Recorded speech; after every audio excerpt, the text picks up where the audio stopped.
sur ce sujet des organismes de formation et de la question de savoir si l'on va vers un nouveau modèle économique.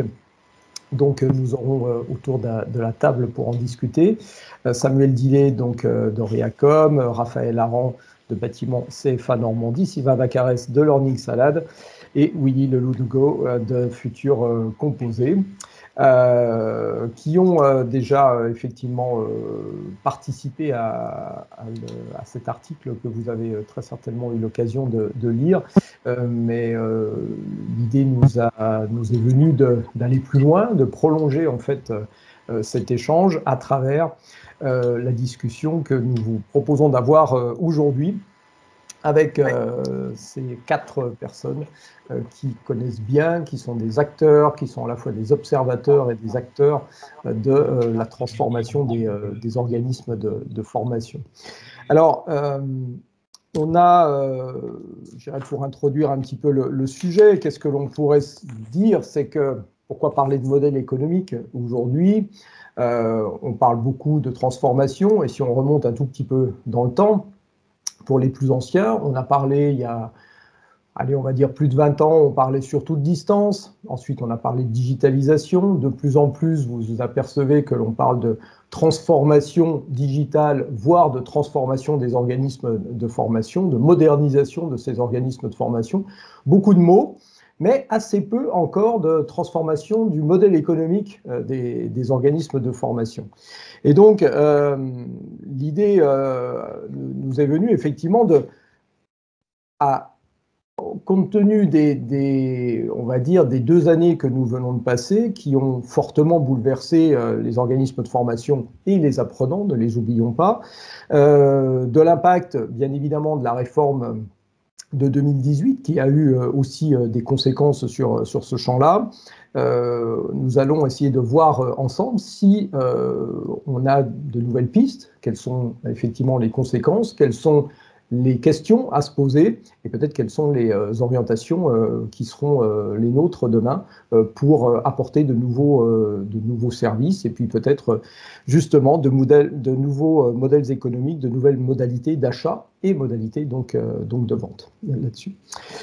Je vais commencer avec Sylvain, s'il en est d'accord. Donc Sylvain, je vais rappeler, donc tu es président de Learning Salad et de Skillbar, deux structures donc aujourd'hui que tu as créées et que tu animes également. Tu es à la fois un observateur, mais aussi un acteur de cette transformation. Allez, on va retenir le terme de transformation pour l'instant, depuis près de 30 ans. Voilà, sans te vieillir, je pense que je ne suis pas très loin, à la fois de la digitalisation de la formation, mais justement aussi de la transformation de ces organismes de formation. Alors, en préparant ce webinaire, nous disions qu'effectivement, le modèle de commercialisation reste pour beaucoup aujourd'hui l'heure stagiaire ou la journée d'animation, qui reflète plus ou moins bien un prix moyen qui englobe l'ingénierie, l'animation, l'accompagnement que l'on peut apporter aux apprenants. Et est-ce que c'est une modalité d'achat et de commercialisation, bien évidemment, de formation, qui doit changer et pourquoi est-ce qu'elle devrait changer? Ou est-ce qu'il faut s'en satisfaire et se dire on continue comme ça? Merci Jean-Luc pour cette question. Bonjour à toutes et à tous. Alors, oui, enfin, je pense qu'on est un peu au cœur du problème. C'est-à-dire que l'heure stagiaire, elle était facturée parce qu'elle correspondait à une organisation qui alignait ses coûts sur l'heure, en fait. C'est-à-dire qu'il y avait une corrélation entre finalement leur stagiaire, beaucoup, et puis leur formateur. Et ce qui coûtait, c'était d'organiser finalement une session. Ce qui coûtait, c'était c'était d'animer. Et donc, comme il y avait une forme de corrélation entre l'heure du stagiaire et puis l'heure du formateur, finalement, voilà, cette unité d'œuvre, elle fonctionnait relativement bien parce qu'elle était commune. Aujourd'hui, avec le digital, mais pas seulement, hein, parce que sur l'action de formation en situation de travail, on a aussi, même sans mettre de digital du tout, on a aussi des problématiques de facturation. On a une décorrélation entre le coût ce qui génère les coûts finalement, et puis l'unité d'œuvre, en fait, si on reste sur leur stagiaire, en termes de facturation. Et donc on voit il y a une tension qui s'exerce. Alors ça ne veut pas dire que leur stagiaire va complètement disparaître, mais on peut plus rester sur un modèle d'unité d'œuvre comme ça de facturation qui soit unique pour toutes les situations, parce que les situations sont différentes. Voilà, aujourd'hui, si on fait de la formation digitale en auto-formation, par exemple, le fait qu'un stagiaire passe 1 heure, 2 heures, 3 heures sur un module, ça n'a aucun coût pour celui qui produit. Par contre, il va falloir investir. Et donc, il va y avoir un coût élevé pour produire cette heure de ce module, par exemple, de 30 minutes, ou de 20 minutes, ou de 15 minutes, et qui sera complètement décorrélé de son utilisation, en fait, en termes de coût. Donc, il y a une notion d'investissement d'un côté, et puis il y a une notion de coût marginal très faible, par exemple sur certaines productions, si on ramène ça à leurs stagiaires. Donc on voit que c'est là que ça pose problème, et que donc il va falloir réfléchir. D'ailleurs, certains ont déjà réfléchi et mettent en œuvre des systèmes différents de facturation que la consommation directe. Voilà. Et je passe sur toutes les problématiques de traçabilité à distance, du temps passé, etc. Enfin, tout ce qu'on connaît tous, hein, qu'on a tous pu expérimenter, alors, il y a plus ou moins longtemps, en fonction de notre âge et puis de notre ancienneté dans le secteur, mais c'est un problème qu'on a depuis le début, en fait. Et tu mets en avant effectivement la question des coûts, hein, entre les investissements et la production elle-même de la formation. Est-ce qu'on peut imaginer arriver petit à petit vers des propositions financières et bien sûr leur corollaire des modalités d'achat, mais des propositions financières qui permettraient de facturer chaque étape justement de la production d'une formation, chaque tâche, à sa juste valeur, et non pas de la moyenniser alors que quelquefois les investissements sont très importants, ou à contrario, quelquefois l'animation peut représenter un coût plus important. Bien sûr, bien sûr. Je pense qu'il va y avoir enfin, on l'observe déjà, hein, il va y avoir une modification des modalités de facturation qui peuvent être liées. Alors, soit on reste près des coûts, en fait, et donc on va essayer de faire des modalités de facturation qui correspondent à différents types de services, et là, on les corrélera avec les coûts. Pour prendre un exemple concret, par exemple, si j'ai une offre de formation qui comprend une partie d'auto-formation, je peux la facturer, par exemple, sous forme d'abonnement. Et donc, les personnes qui sont abonnées peuvent consommer autant qu'elles le veulent, mais il faut être abonné pour pouvoir consommer. Donc ça, c'est pour l'auto-formation. Et puis, si j'ai besoin d'être accompagné dans mon cursus, ce qui est en général le cas quand même, et que j'ai besoin, par exemple, d'être tutoré, à ce moment-là, je vais avoir un coût lié au tutorat, et donc j'aurai une facturation peut-être à l'heure, là, pour le coup, qui persistera. Et dans le tutorat, je peux avoir un tutorat individuel ou un tutorat collectif, donc forcément, il y aura des coûts différents, etc. Donc on peut imaginer, par exemple, que des services ne soient pas facturés, enfin que la formation concerne un ensemble de services, et que ces services soient facturés un peu à l'unité.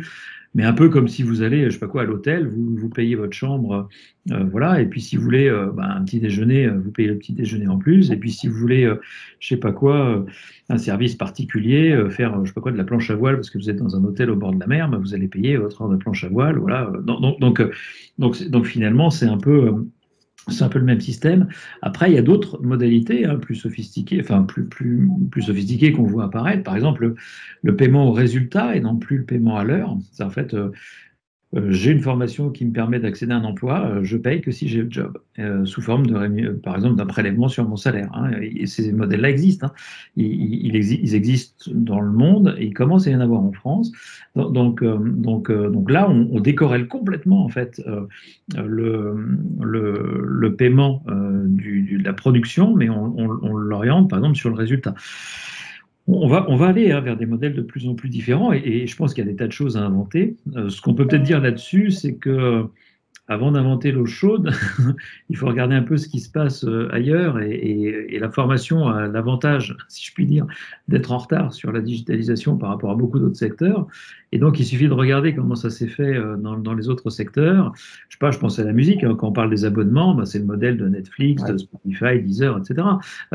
Quand on regarde les modèles, je parlais des hôtels, par exemple, il ne faut pas hésiter à aller regarder ce qui se passe dans des fournisseurs de services, en fait, qui n'ont rien à voir avec la formation, mais qui ont été confrontés à voilà, des problématiques tarifaires ou des problématiques de valorisation de leur savoir, du service qu'ils rendent, leur savoir-faire, et regarder un petit peu ce qu'on trouvait comme solution, comment ça fonctionne, et puis comment, avec quelques adaptations, bien sûr, on peut s'en inspirer pour créer des nouveaux modèles. Ok. On viendra sur ce point-là, voir si c'est adaptable aussi, si ces nouvelles offres sont, on va dire, adaptées plutôt qu'adaptables à tous les publics, c'est-à-dire à l'achat du particulier qui se développe de plus en plus, mais également aux problématiques d'achat public ou d'achat, on va dire, sur les fonds mutualisés que sont ceux des OPCO, qui aujourd'hui, effectivement, posent un certain nombre de contraintes.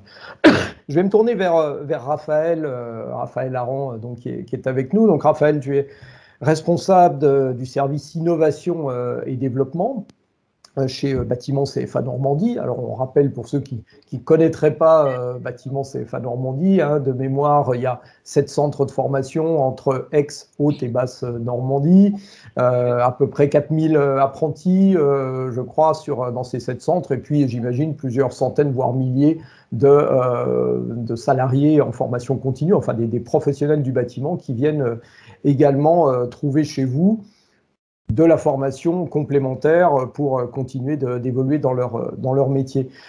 Alors, Raphaël, la réforme de la formation professionnelle en 2018 a eu, parmi ses impacts, celui de libéraliser notamment l'apprentissage, et qui est le cœur de métier de départ de Bâtiment CFA Normandie, mais également aussi de décloisonner justement ces offres de formation initiale, formation continue, qui très longtemps se sont opposées, voire même avaient du mal à cohabiter dans les organismes de formation. Comment est-ce qu'un établissement comme le tien, BTP CFA Normandie, articule aujourd'hui les offres qui peuvent être destinées à la fois à ce public plutôt jeune, enfin, bien que les apprentis aient jusqu'à 30 ans maintenant, et des salariés en formation continue? Écoute, merci à tous d'être présents. Merci pour cette question. Effectivement, c'est important. Et la réponse que l'on a amenée, qui est peut-être pas une réponse commune et applicable à tout le monde, mais qui fonctionne en tout cas, modularisation.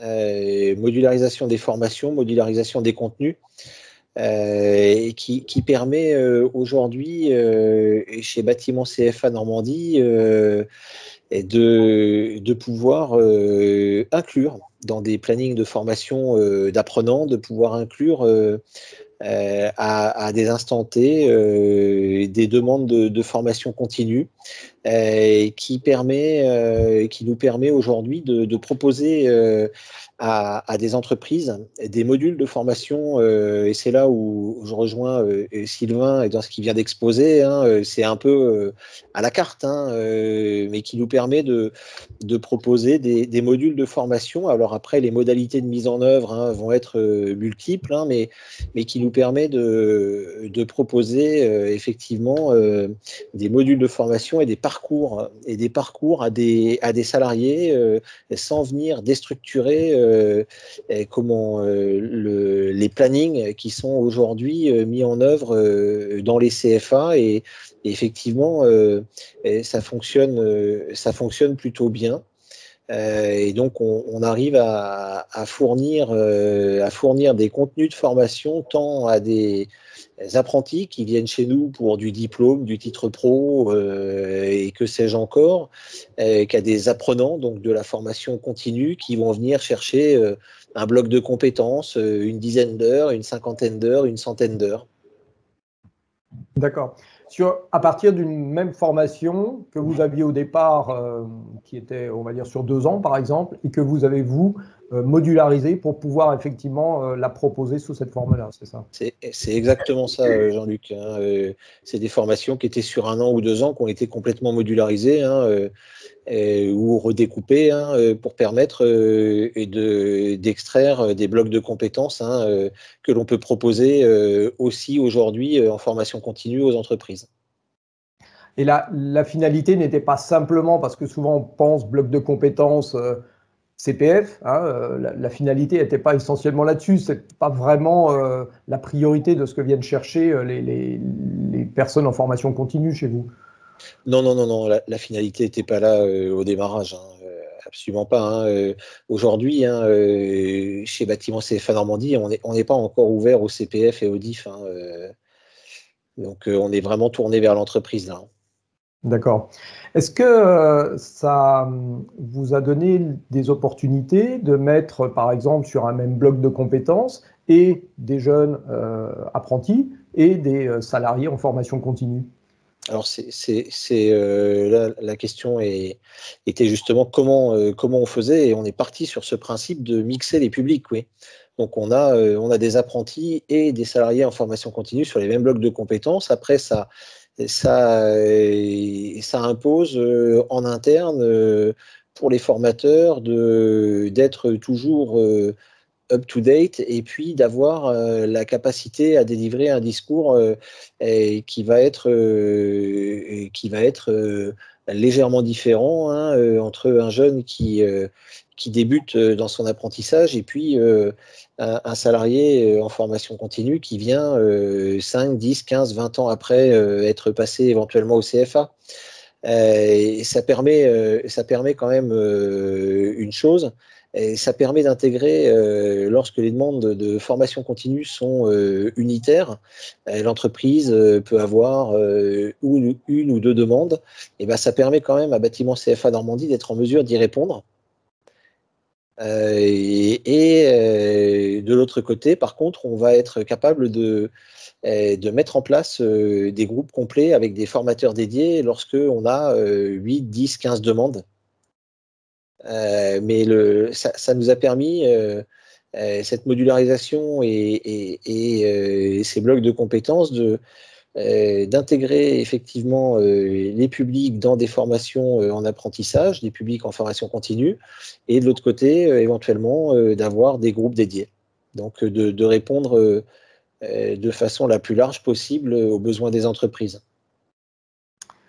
Alors, besoin des entreprises, justement, c'est que la réforme de 2018 a ouvert en fait une nouvelle voie vers une nouvelle modalité, enfin une reconnaissance des actions de formation en situation de travail, hein, ce qu'on appelle l'AFEST, sans rentrer dans la mécanique en fait de l'AFEST.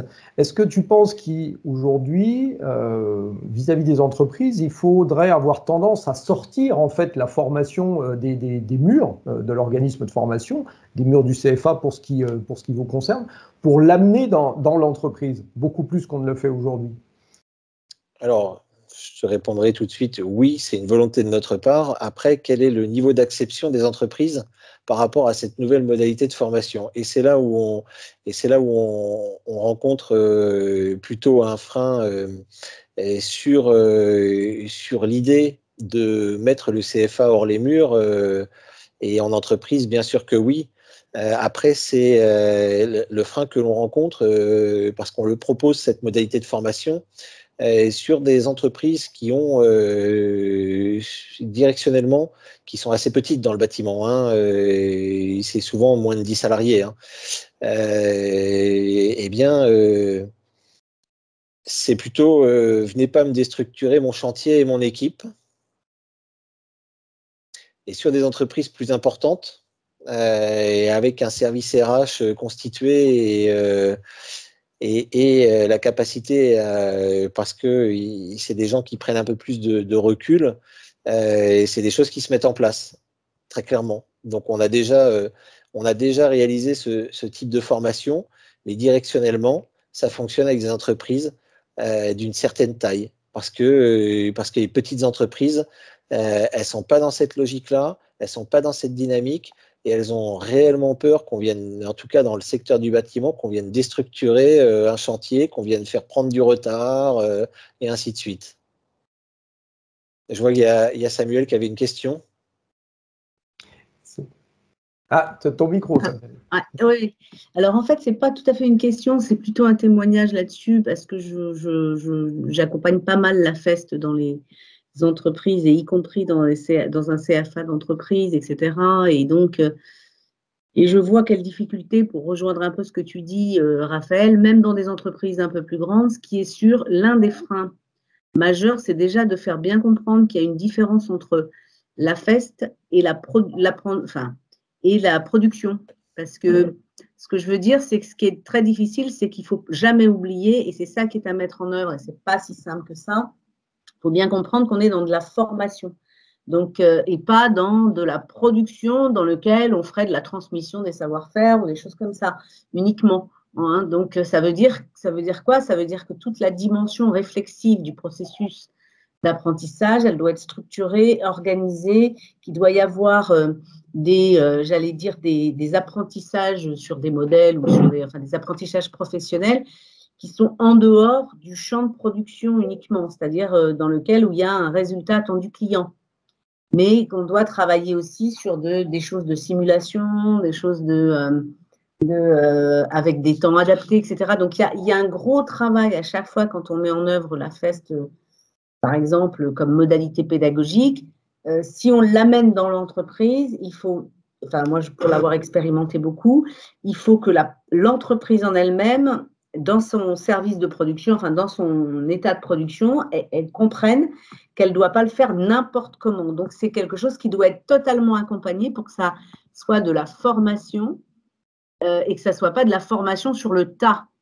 Ça ne se transforme pas en formation sur le tas, mais qu'on est bien dans un processus d'apprentissage avec tout ce que ça implique, en fait. Hein.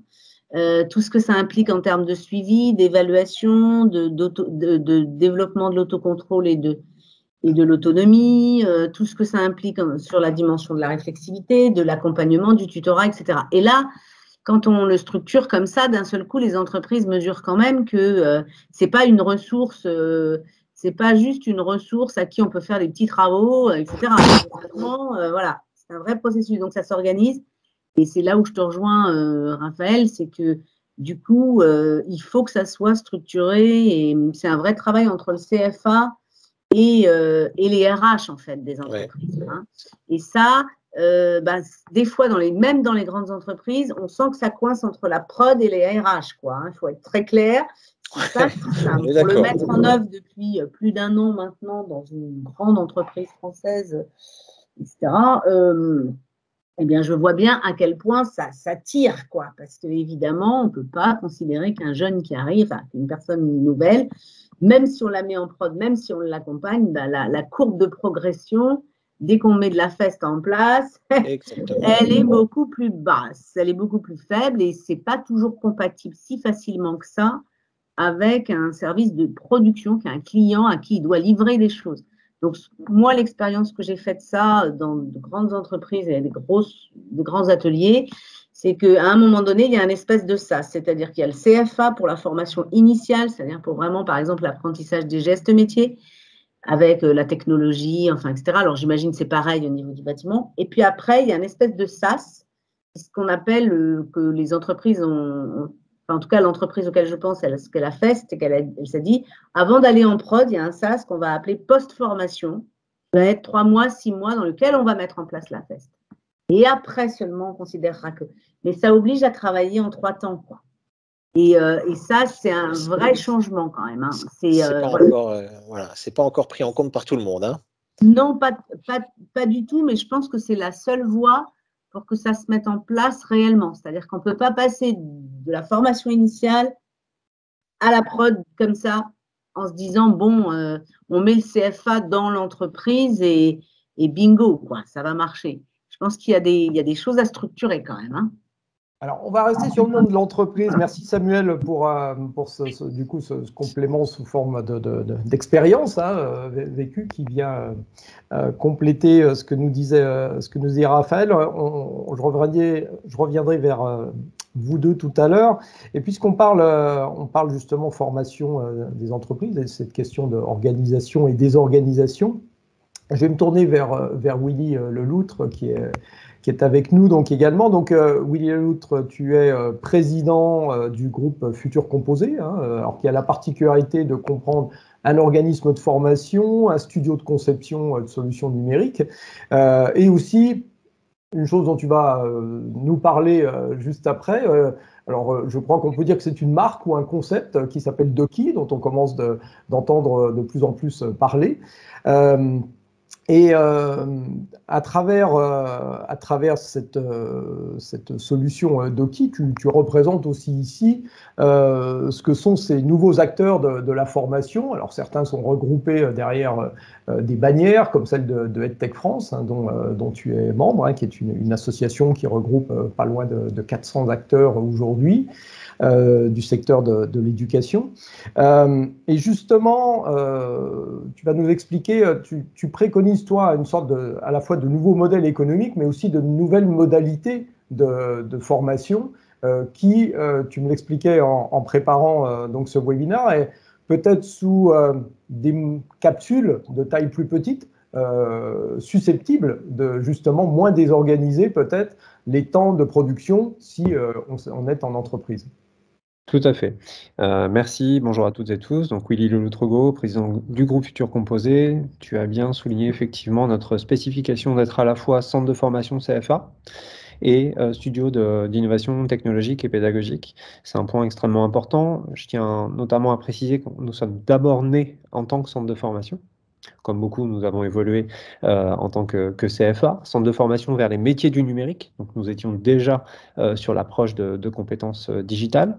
Et nous avons fait le choix, plutôt que d'aller consommer une plateforme, ce qui peut être un très bon choix, bien évidemment, mais nous avons fait le choix de structurer une entreprise qui donc a rejoint le groupe Futur Composé, une entreprise qui nous permet aujourd'hui à la fois de développer tout notre pool applicatif, donc technologique, et en même temps travailler sur des innovations pédagogiques. Donc c'est vraiment la combinatoire de ces deux compétences qui nous permet aujourd'hui d'adresser un nouveau marché d'entreprises et entreprises de formation. C'est un choix, cette innovation dont on va parler, c'est le fruit d'expériences très importants et de travaux de recherche et développement. On a clairement utilisé notre centre de formation, donc Creative Formation, comme Learning Lab. Voilà, ça a été un laboratoire de recherche pour tester de nouveaux usages. Nos choix, ils se sont portés à la fois sur un format pédagogique, tu as parlé de capsules, je vais y revenir, mais aussi sur une galaxie technologique. Le format pédagogique, ça a été le micro, sur lequel nous nous sommes positionnés. Donc le micro-learning, hein, à savoir des compétences extrêmement courtes, adressées à travers des capsules pédagogiques qui avoisinent les 30 secondes à 5 minutes, respectivement, qui s'adaptent très bien, qui s'interfacent très bien avec le présentiel. Maintenant, la question, c'est pas juste de juxtaposer la présence à distance, c'est d'aller un petit peu plus loin. Et la galaxie technologique, c'est notre application qu'on revendique aujourd'hui comme une application cloud learning. Cette notion de cloud est importante puisque l'application est portée à la fois sur le web, bien sûr, comme toute application web digne de ce nom, mais également sur le mobile, très important pour la notion de mobilité et d'usage sur les nouvelles générations, et puis également à travers d'autres dispositifs. Notre projet, c'est de rendre Doki, donc notre innovation, totalement agnostique au support. Des expérimentations ont déjà été lancées à travers des casques de réalité virtuelle. Notre objectif, c'est qu'il n'y ait pas de bout de numérique sans Doki. Donc, on peut citer la télé, on peut citer éventuellement donc, le casque de réalité virtuelle, parce que nous avons déjà expérimenté certaines choses, mais également la console de jeux vidéo dans le salon, si on va un petit peu plus loin. Bref, voilà, comprenez que c'est un format micro dans un écosystème multiple et profondément numérique. Voilà pour l'introduction. Sur ce sujet, je voudrais aussi préciser que notre choix a été à la fois de travailler sur plusieurs temporalités et plusieurs modalités. Les temporalités, il y en a 4. Nous avons augmenté, si je puis dire, le parcours de formation de l'apprenant à travers une première phase de setup. Cette phase de setup, c'est simple, c'est une préparation des apprenants en amont des formations. Ça peut servir à la remise à niveau, à l'apport de compétences nécessaires, de prérequis pour pouvoir suivre leur formation. Homogénéiser le niveau d'un groupe est très stratégique avant de démarrer une formation. Bref, cette première étape de setup qui peut tout à fait faire l'objet d'un modèle économique à part entière pour le groupe de formation qui le propose.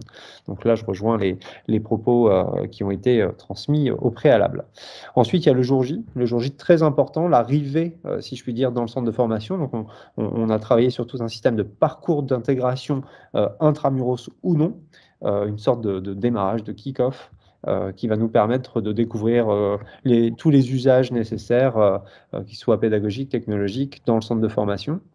Bien sûr, le cœur du sujet, c'est la partie présentielle et la façon dont on va pouvoir juxtaposer notre innovation au cours en présentiel. Et pour ça, bien, en fait, on travaille sur du renforcement de compétences, bien évidemment, donc à travers notre application, de l'animation de groupe à travers des jeux, à travers des challenges, ce qui fait office de réintégration permanente, puisque je pense qu'on s'est tous confrontés à la difficulté de garder nos apprenants, je dirais, engagés dans leur propre formation, surtout quand on est sur des périodes de formation à distance extrêmement longues. Je ne sais pas pour vous, en tout cas pour nous, ça a été redoutable, malgré notre échelle modeste. Il a fallu les accompagner, ces apprenants, pour éviter leur décrochage. Et il est vrai que le fait d'ajouter cette notion de challenge, voilà, de micro-certification à travers un parcours open badge très ludique, très fun, la gamification de la formation, j'ose le dire, nous a clairement aidé à ne pas perdre un certain nombre de candidats. Donc cette étape qui est plutôt de l'ordre du coaching complémentaire à la formation. C'est là où on commence à voir se dessiner une offre de produits et de services à travers notre innovation, mais j'en dirai plus un peu plus tard. Et puis, bien sûr, il y a l'après, voilà, ce qu'on appelle le take-off, le décollage, l'après-formation. Là, on va travailler sur de l'ancrage mémoriel, puisque l'objectif, c'est de conserver nos acquis de connaissances et compétences, et puis avoir des parcours complémentaires adossés à des micro-certifications. Encore une fois, on voit des potentiels modèles économiques complémentaires. Donc voilà, c'est ces différentes étapes sur lesquelles nous travaillons, l'amont, le jour J, le pendant, l'après, ce qui nous permet d'envisager des modèles économiques nouveaux à chacune de ces étapes, et surtout une expérience totalement inédite, où on va pouvoir faire en sorte de se former, si je puis dire, n'importe où, n'importe quand, au bon endroit, au bon moment, à travers l'application. C'était l'enjeu premier quand on a commencé à travailler sur nos expérimentations, cette idée de formation continue. Pour cela, on s'est beaucoup inspiré de l'univers du jeu vidéo. Tout à l'heure, en introduction, vous parliez de l'industrie musicale. On en a copié le lexique. Dans Doki, il y a des collections, des albums, des titres. C'est pas pour rien. Par contre, on s'est vraiment calqué sur la notion du modèle économique du monde de jeux vidéo et tout ce qui s'en entoure, même d'usage, à savoir qu'on peut commencer sa formation sur un téléphone portable, la continuer sur un ordinateur, la peaufiner pendant un temps de coaching en présentiel. Enfin bref, c'est ce parcours expérientiel qui va nous intéresser. Voilà. Donc, qui est très, on va dire, qui est beaucoup moins stigmatisant, si on peut dire, que ce qu'on a connu depuis longtemps, qui est de dire, on fait des temps à distance, et puis après, on arrête la distance, on vient, on fait du présentiel. Là, l'idée, c'est de se dire, compte tenu des capsules qui sont proposées, on ne peut plus être dans cette forme de dualité entre présence-distance, et on est beaucoup plus dans une recherche de fluidité du parcours, quel que soit le lieu et quel que soit le moment, c'est ça, hein. Tout à fait. Et puis après, il y a aussi une vérité, c'est que le tout distanciel est totalement rejeté. J'en parle avec un grand nombre d'entreprises, pas forcément uniquement dans le bâtiment, mais dans l'agroalimentaire. Je crois qu'il y a une petite structure normande dont je vais taire le nom, que vous connaissez dans l'agroalimentaire, qui justement forme beaucoup ses collaborateurs, mais rencontre des difficultés sur ce rejet du tout distanciel. Donc la solution, c'est pas toujours le 100% présentiel, parce qu'il n'est pas simple. Il y a des problématiques calendaires, il y a des problématiques sanitaires, malheureusement, assez souvent en ce moment, qui font qu'il faut trouver des solutions pour hybrider l'approche. Et donc, notre approche micro permet de se former un petit peu chaque jour. Ça gomme aussi. Tout à l'heure, on parlait de la réalité de la production, le besoin de garder la productivité au sein des entreprises. Ce format micro permet de gommer la formation tout au long de la vie d'un collaborateur, d'un salarié, voire d'un dirigeant, ce qui est très intéressant. Maintenant, reste à travailler sur des sujets qui sont complexes, parce que là, j'apporte une solution à travers ce fruit de R&D, mais la difficulté, ça va être d'avoir une rétention des apprenants, quels qu'ils soient, dans la durée. Ça, c'est très difficile. Donc, il va falloir à la fois travailler sur des carottes, si je puis dire, donc des récompenses dignes de ce nom, qui sont en phase avec les objectifs des apprenants, et puis aussi trouver des solutions de re-onboarding permanent. Ça peut passer par le jeu, mais ce n'est pas une fin en soi. Il y a d'autres solutions pour réattirer l'apprenant dans son parcours de formation.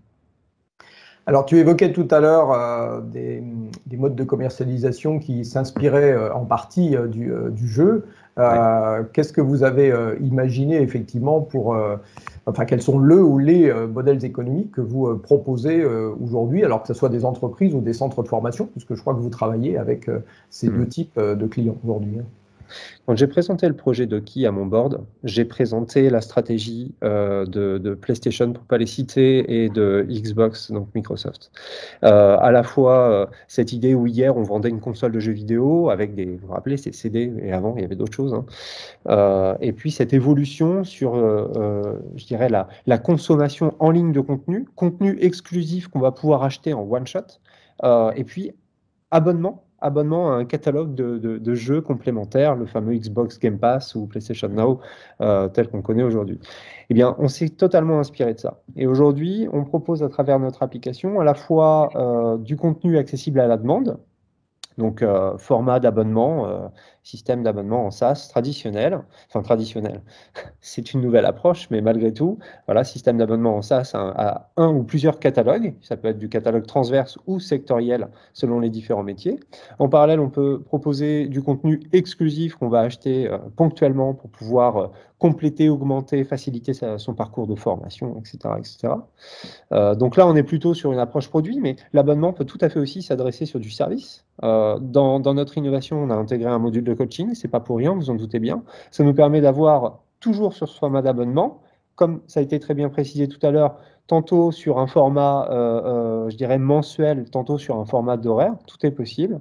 Consommation de contenu à la demande, produit, et association à un service de coaching derrière. Voilà. Donc on a travaillé sur ce point-là. Ce qui est intéressant, c'est que ça ouvre à des nouvelles stratégies économiques. On pourrait parler de l'approche B2B2C, c'est-à-dire qu'on va croiser à la fois le financeur et l'apprenant pour accéder à des solutions de financement complémentaires. On va travailler vers un demandeur d'emploi ou un apprenti, formations qui vont être financées par différentes instances, différents organismes. Et derrière, on va proposer à ce même apprenant des formations complémentaires, une prépa à leur formation plus quali, de l'après, bref, des services complémentaires qui vont pouvoir financer par eux-mêmes ou à travers leur compte personnel de la formation, en sachant que ce n'est pas toujours si simple, bien évidemment, parce qu'il faut l'adosser à des certifications, etc. etc. Au-delà du B2B2C, qui est très pratique, l'inverse est tout à fait possible, puisque comme tu l'as précisé, nous travaillons aussi bien avec des entreprises de formation pour les outiller qu'avec des entreprises. Et donc, passer par l'apprenant B2C pour finir vers l'entreprise, voilà, B2C2B est tout à fait possible également pour notre organisation, ce qui veut dire qu'on va à la fois outiller le centre de formation, donc l'apprenant in fine, mais également l'entreprise pour qu'il y ait une continuité de service entre le centre de formation et la suite de son parcours intramuros dans sa future entreprise. Et donc là, c'est très intéressant parce que ça va nous permettre d'avoir des modèles économiques multiples en tant que centre de formation. Et une fois que l'apprenant arrive dans l'entreprise, on va pouvoir continuer à le former à travers l'entreprise et à un moment donné, puisqu'on suit ses traces pédagogiques, le refaire venir en formation complémentaire. Donc imaginez, les commerciaux s'amusent beaucoup sur les notions de vente additionnelle. C'est une sacrée architecture à mettre en place. Ça a été souligné tout à l'heure, mais c'est effectivement du à la carte. Ça peut paraître très décousu, mais c'est dans ce nouveau paradigme qu'on doit évoluer aujourd'hui.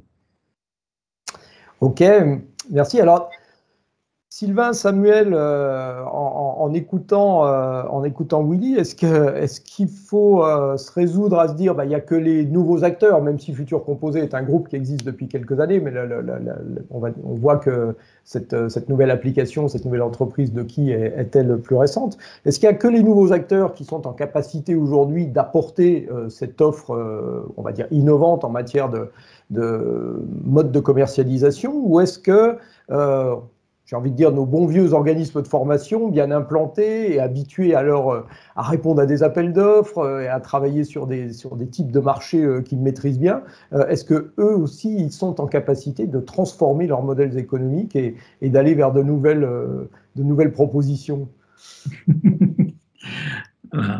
Oui, j'espère que la réponse est. J'espère que la réponse est oui, sinon on va être bien embêté. J'ose le croire. Non. La réponse est effectivement que c'est possible, bien sûr, mais ça c'est possible à un certain nombre de conditions. Je pense que c'est peut-être les conditions qui sont intéressantes. Les conditions, c'est quand même déjà de se réinterroger sur ce qui fait la valeur. Là, ce qui était intéressant dans les témoignages de Raphaël ou de Willy, c'est que à chaque fois, il y a une réflexion sur quel type de service je peux apporter, comment je peux augmenter la valeur produite pour les bénéficiaires, mais aussi pour les prescripteurs, en fait, hein, quand il s'agit d'entreprises pour leurs collaborateurs. Et à partir de mon savoir-faire, finalement, de ce que voilà, de mon identité, comment je fais pour créer un système qui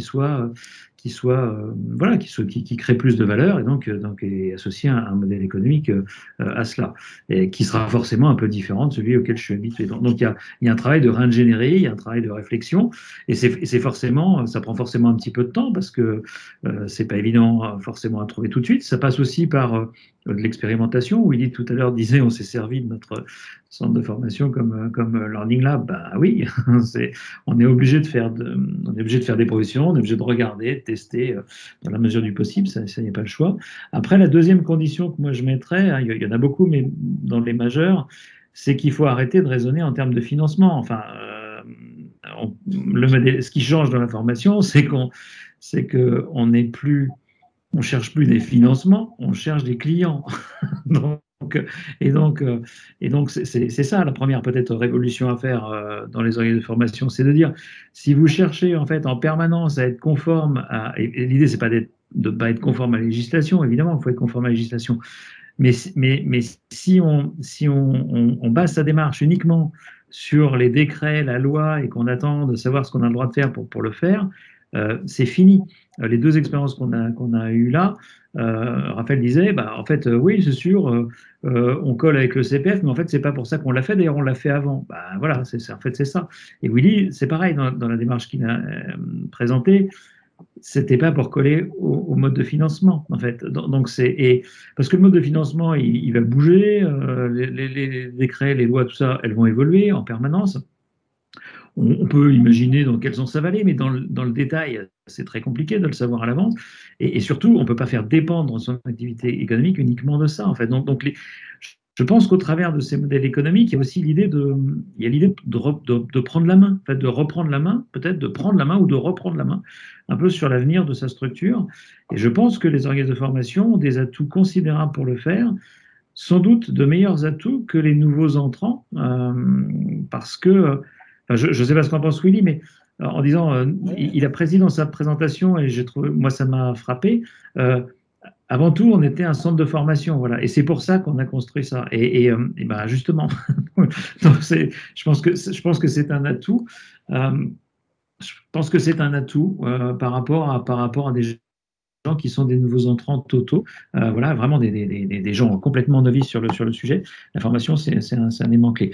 Après, la dernière petite chose que je voudrais dire par rapport à ce qui a été dit aussi, c'est il faut bien faire attention quand même, il me semble, en fait, à pas devenir éditeur, hein, quand même. C'est-à-dire qu'en fait, le métier de la formation est très éloigné de celui d'édition. Et quand on parle des jeux vidéo, par exemple, les jeux vidéo n'arrivent à vivre en vendant du contenu que parce qu'ils ont des exclusivités sur des licences. Sinon, ils vendraient pas. Et aujourd'hui, Spotify arrive à vivre, mais les maisons de disques ont du mal. Donc, c'est pas les éditeurs, c'est les plateformes qui vivent. Ou alors, il faut avoir une exclusivité. Dans la formation, il n'y aura pas d'exclusivité. L'exclusivité sur la règle de 3, sur comment faire Photoshop, sur comment monter un mur, je pense pas qu'on va pouvoir le déposer en tant qu'exclusivité. Il y a bien les certifications, mais bon, même les certifications, ça tiendra ce que ça tiendra. Donc bien faire attention à valoriser son image de marque, développer une marque forte, interne, qui correspond à des valeurs, à un processus. Je pense que c'est ça la voie. Voilà, il me semble, hein, mais je peux me tromper, hein, mais je... Oui, Willy voulait réagir, mais donc ce que j'entends là de ce que tu dis, Sylvain, et par rapport à ma question, c'est qu'effectivement c'est un atout pour les organismes de formation que de bien connaître déjà leur marché, leur clientèle, leurs produits, j'ai envie de dire, et à qui aujourd'hui ils le destinent. Encore faut-il qu'effectivement, ils prennent le recul nécessaire pour analyser un petit peu comment évolue aussi la demande. C'est aussi rester attentif à l'évolution de la demande de ces clients, appelons-les tous clients, même s'ils sont apprentis, étudiants ou salariés envoyés par leur entreprise, ce sont dans tous les cas des clients et nécessité pour l'organisme de formation de bien connaître ses clients. Tu voulais réagir, Willy, justement, au propos de Sylvain, et puis Samuel, ensuite, voulait réagir. Tout à fait. Donc, très rapidement déjà, juste merci du fond du cœur, Sylvain. On ne cherche plus de financement, mais des clients. Ça fait du bien de le rappeler, de le dire, de l'entendre, parce que c'est tout à fait effectivement dans ce nouveau monde et cette nouvelle stratégie qu'il faut évoluer. Pour ce qui est de l'accessibilité en fait de ces nouveaux usages auprès des entreprises de formation, elle est là. Reste à faire les bons choix. Après, de là à devenir éditeur, que ce soit de logiciels ou de contenu, c'est vrai que là, la barrière à l'entrée, elle est considérable. Pour vous donner une idée quand même, c'est intéressant de se dire les choses. Nous, c'est 2 millions d'euros d'investissement. Nous avons fait 2 levées de fonds successives et nous remercions énormément la région Normandie qui a été à l'origine à travers Normandie Participation, Normandie Business Angel notamment, de notre première accélération régionale et donc pour la deuxième nationale tout de même, cette petite start-up qui s'appelle la Banque des Territoires, la Caisse des Dépôts, plus un groupe de formation qui a investi dans notre projet pour nous permettre d'accélérer. 2 millions d'euros d'investissement pour développer notre pool technologique. Là, on parle de construction d'outils. Je vous passe tous les coûts cachés de maintenance, de sécurité. La cybersécurité, c'est un petit peu un sujet en ce moment. Et derrière, donc, tout le coût de création de contenu. Surtout que c'est un métier particulier. On ne demande pas aux formateurs de créer du contenu. Là, on est bien sur un métier de concepteur en digital learning. Voilà, effectivement, il y a une barrière à l'entrée. Malgré tout, nous sommes éditeurs, donc, et des solutions comme la nôtre existent avec différents avantages et inconvénients, existent sur la place de marché. Il faut choisir cette bonne solution en se disant qu'il faut rester maître de la donnée d'apprentissage, proposer la meilleure expérience de formation possible aux apprenants, c'est-à-dire essayer de limiter aussi les outils et les interfaces et les comptes, parce qu'on peut très vite se retrouver avec toute une panoplie d'outils qui ne s'interfacent pas forcément entre eux, qui ont chacun leur interface, et qui proposent à chaque fois des comptes uniques, donc ça devient une véritable jungle numérique pour l'apprenant. Nous, c'est notre parti pris, à savoir qu'aujourd'hui, Doki, c'est une application de micro-learning, cloud learning dans son approche de dimension. Nous avons aujourd'hui adopté une stratégie proche de celle d'Adobe, à savoir de créer une suite d'outils pour les centres de formation, mais qui vont avoir la même interface, la même expérience et surtout une capacité de circulation de l'information à travers ces différentes instances tout au long du parcours de l'apprenant. C'est ça, je pense que le sujet sur lequel il faut veiller, c'est là. Et n'oublions pas que la donnée pédagogique, ça reste un très bel or noir pour les entreprises de formation. Aujourd'hui, on ne les exploite pas suffisamment et ils ne doivent pas avoir des fins marketing, mais bien des fins pédagogiques. Merci pour ce complément, Willy. Samuel, tu voulais ajouter quelque chose? J'en profite aussi pour te poser une question parce que ça a été évoqué par Sylvain au début. Il est revenu dessus tout à l'heure et puis on vient de l'entendre à travers les propos de Willy avec les levées de fonds qui ont été nécessaires pour effectivement réaliser les investissements qui ont été ceux de son entreprise. Aujourd'hui, ma question, ça sera, est-ce que les organismes de formation ont effectivement aujourd'hui soit les ressources financières propres, soit accès à des ressources financières, donc à des leviers financiers qui vont leur permettre de faire évoluer leur modèle, de faire évoluer leur offre également? Oui, alors justement, en ce moment, notamment sur la région Normandie, on est en train de préparer, on est en train de préparer un gros dossier justement là-dessus avec la région Normandie pour montrer, et on a plein d'expériences qui montrent aussi qu'il y a des levées, des leviers, on va dire, financiers, alors qu'ils ne sont peut-être pas des levées de fonds, de rentrer dans le capital et des choses comme ça, mais peut-être tout simplement des projets comme tous les projets, toutes les aides de type FEDER et autres, il y en a quand même un certain nombre. On est justement, soyez attentifs sur Commonotive parce que je crois que c'est cette semaine qu'on publie ça d'ailleurs. Un gros où on fait vraiment le panel, la cartographie de tous les dispositifs et au mois d'avril, on va sortir notamment des témoignages pour montrer comment les gens s'en sont emparés, soit dans le cadre de l'innovation pédagogique et dans des secteurs qui sont tous extrêmement différents.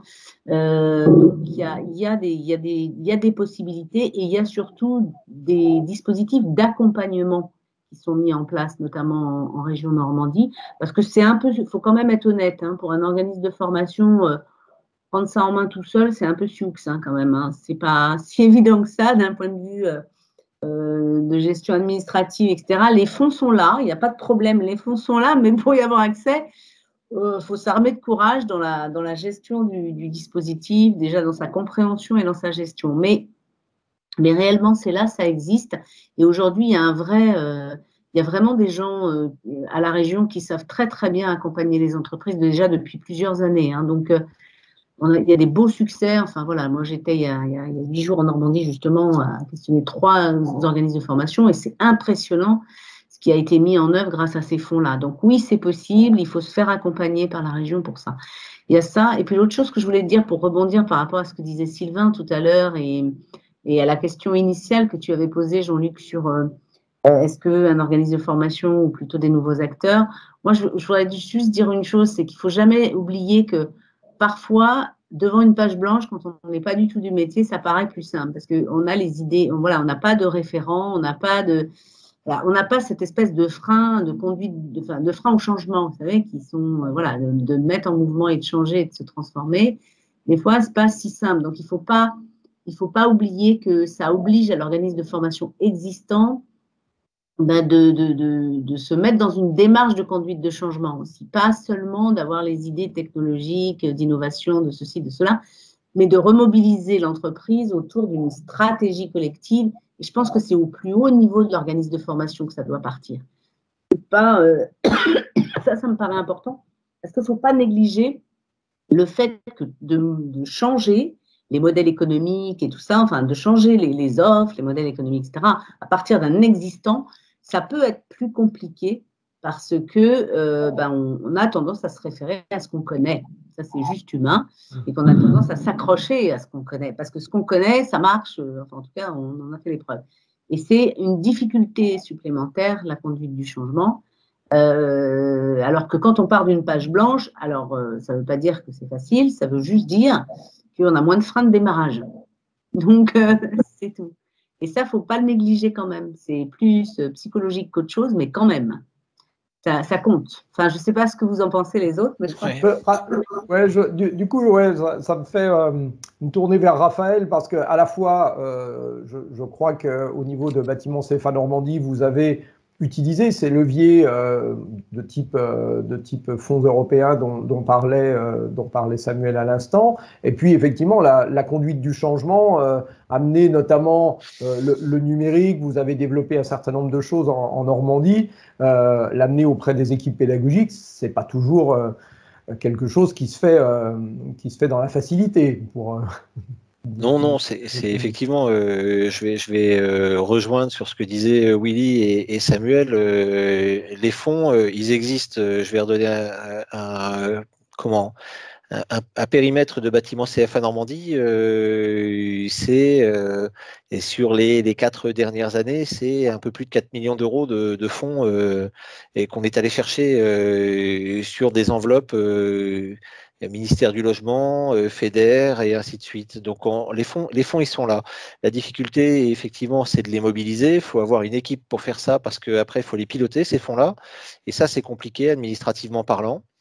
Mais effectivement, comme tu le disais, Jean-Luc, c'est aussi quand on engage ce type de démarche, la plus grande difficulté, elle est humaine, parce que c'est une grande vague de fonds. Hein, on peut amener de la technologie et on peut amener de nouvelles méthodes de fonctionnement autant qu'on veut, mais c'est comment mettons en place l'accompagnement humain pour que les collaborateurs qui sont là s'emparent de la démarche, la comprennent et la mettent en œuvre, et sans les perdre en chemin.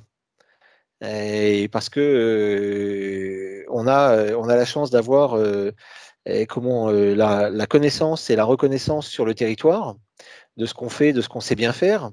Mais quand on décide de le faire un peu différemment, d'amener de la technologie et de changer les habitudes, c'est là où ça devient très compliqué. Donc oui, on a mis l'accent très clairement là depuis 1 an et demi sur l'accompagnement humain.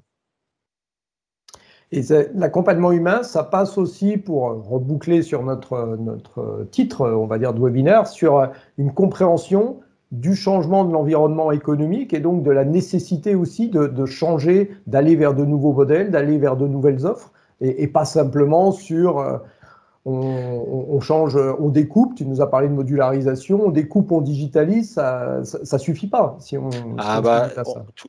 Tout le monde doit bien comprendre qu'on est passé d'un modèle de financement à un modèle de client. Et là, ça veut tout dire parce que l'approche, elle est complètement différente. Avant, ça venait, maintenant, on doit s'ouvrir vers l'extérieur. D'accord. Et donc, profiter, puisque tu parlais de fonds européens, il y avait une question dans le chat qui disait est-ce qu'on rencontre des problèmes avec les contrôleurs FSE, puisqu'ils disent qu'il faudrait également former les contrôleurs FSE aux nouveaux modèles économiques. Est-ce que, au-delà de la boutade, est-ce que ça veut dire, et je vais prendre le contre-pied de ce que disait Sylvain tout à l'heure, en disant qu'il ne faut pas s'enfermer dans aujourd'hui les contraintes réglementaires pour faire son offre, mais est-ce que quelque part, à certains moments, justement, les dispositifs qu'on peut être amenés à imaginer ne sont pas pris dans des carcans qui pourraient être, on ne va pas focaliser sur le FSE, mais on va dire sur effectivement sur des réglementations qui ne nous permettraient pas quelque part d'innover tel qu'on le voudrait. Ça peut parfois être le cas, hein, où on a entre ce qu'on peut imaginer et la manière dont les dispositifs et les financements sont dimensionnés, on peut avoir parfois un écart certain, voire un certain écart, et c'est compliqué. Et derrière, moi, quand je lis comment ce qui a été posé comme question sur le FSE, c'est plutôt comment on se réinterroge, nous, centres de formation, organismes de formation, sur le pilotage de ces fonds et des dispositifs qui vont avec. Ils sont des choses un peu plus compliquées auxquelles on n'était pas forcément habitué. D'accord. Ok. Peut-être un petit mot de conclusion. Je vois qu'on s'approche de la fin, bientôt 14 heures. Comment est-ce que vous voyez les uns et les autres? Sylvain, tu nous disais tout à l'heure qu'à l'étranger, dans d'autres pays, il y a déjà tu peux nous donner quelques exemples, par exemple? Il y a ce que nous a présenté Willy tout à l'heure a certainement fait écho dans ton esprit à des choses que tu as vues ou que tu as croisées déjà, et qui pourraient aussi en inspirer d'autres sur des formes d'innovation, sur de nouvelles façons de monter nos dispositifs de formation, de les commercialiser. Et n'oublions pas aussi de les acheter, parce qu'on sait très bien, puisque nous parlions d'une démarche client et non plus d'une démarche de recherche de financement, il faut aussi que l'organisme de formation, aussi innovant soit-il, se mette en capacité de faire comprendre son offre et de manière à ce qu'elle soit achetée, quoi. Ouais. Aujourd'hui, alors les expériences elles sont extrêmement vastes, hein, mais c'est sûr qu'il y a une réflexion de tout le monde. Il y a un truc qu'on a peut-être pas dit, mais puisqu'on parle de modèle économique quand même, c'est que le marché de la formation, c'est le plus grand marché du monde. C'est loin devant le pétrole ou l'automobile. Surtout que l'automobile, c'est un petit peu compliqué en ce moment. Le pétrole, ça l'est toujours un peu. Et la formation, c'est un marché à croissance infinie. Il n'y en a pas beaucoup, hein, c'est un des seuls. Donc aujourd'hui, il y a beaucoup d'opérateurs, notamment dans le monde du digital, qui l'ont compris, parce que c'est là que la valeur ajoutée est la plus forte, et notamment les grands acteurs qui gèrent des données, hein, qui gèrent des réseaux. C'est pas étonnant que LinkedIn ce soit un des premiers grands réseaux, et Microsoft maintenant au travers de LinkedIn s'est interrogé sur là-dessus. Regardez, même si le modèle économique des MOOC est pas brillant, mais et c'est un peu son talon d'Achille, mais regardez à quelle vitesse une marque comme Coursera a réussi à s'imposer au niveau mondial en partant de zéro, partant vraiment de rien. Il a fallu quoi, 6 mois, 8 mois. Donc il y a la possibilité aujourd'hui, il y a des opportunités aujourd'hui réelles. Elles peuvent être au niveau mondial, mais elles peuvent être au niveau local, elles peuvent être sur un secteur très précis. peu importe. Aujourd'hui, il faut y aller. Il faut bien réfléchir à qu'est-ce qu'est la valeur pour le client. Quand on parle d'une expérience apprenant riche et fluide, bah, c'est sûr que ça fait partie de la donne. Après, la question, c'est qu'est-ce qu'on rajoute encore là-dessus? Aujourd'hui, LinkedIn, par exemple, ils vendent pas de la formation, ça les intéresse pas la formation en tant que telle, en fait. Ce qu'ils vendent, c'est un service global d'évolution professionnelle, donc dans lequel la formation participe. Comme ils voulaient pas faire du tutorat, mais Microsoft vient d'acheter la plus grande place de marché qui met en relation des formateurs avec des apprenants, et ils vont la coller dans LinkedIn en fait pour pouvoir avoir le service tutoral qui leur manquait sans être obligé d'embaucher les tuteurs parce que c'est pas du tout dans leur modèle. Donc chacun essaye de réagir par rapport à son modèle, essaye de dire comment je peux apporter un service en fait en fonction de ce que je sais faire, des moyens financiers que j'ai, et puis de là où je suis fort aussi, de mon avantage, dans mon avantage concurrentiel, celui que j'ai maintenant et celui que j'ai envie d'avoir dans l'avenir. Il me semble que c'est vraiment ça, c'est ça qui doit guider la réflexion, en tous les cas en termes de conclusion. C'est un peu ça que j'avais envie de vous dire. Très bien, merci. Ben, merci à toutes et à tous. Merci à Raphaël pour ce retour d'expérience. Merci à Willy pour nous avoir présenté de façon très transparente aujourd'hui quelle a été la genèse et quelle est la stratégie aujourd'hui de Doki. Et bonne continuation. On attend la prochaine levée de fonds internationale cette fois, puisqu'on est passé du local au national. La prochaine fois, elle sera internationale, on n'en doute pas. Merci à toi Samuel pour la rédaction de cet article de départ et pour ta participation et tes compléments d'intervention. Merci également à vous toutes et vous tous qui avez participé et posé des questions dans le chat. Et puis donc, comme d'habitude, bien évidemment, vous pourrez retrouver l'enregistrement sur le site de Communautique si vous n'avez pas pu tout suivre ou si vous avez des collègues qui n'ont pas pu participer avec nous. Merci de votre présence très nombreuse et puis je vous dis à très bientôt pour un prochain webinaire. À bientôt, merci. Merci, à bientôt. Au revoir. Merci.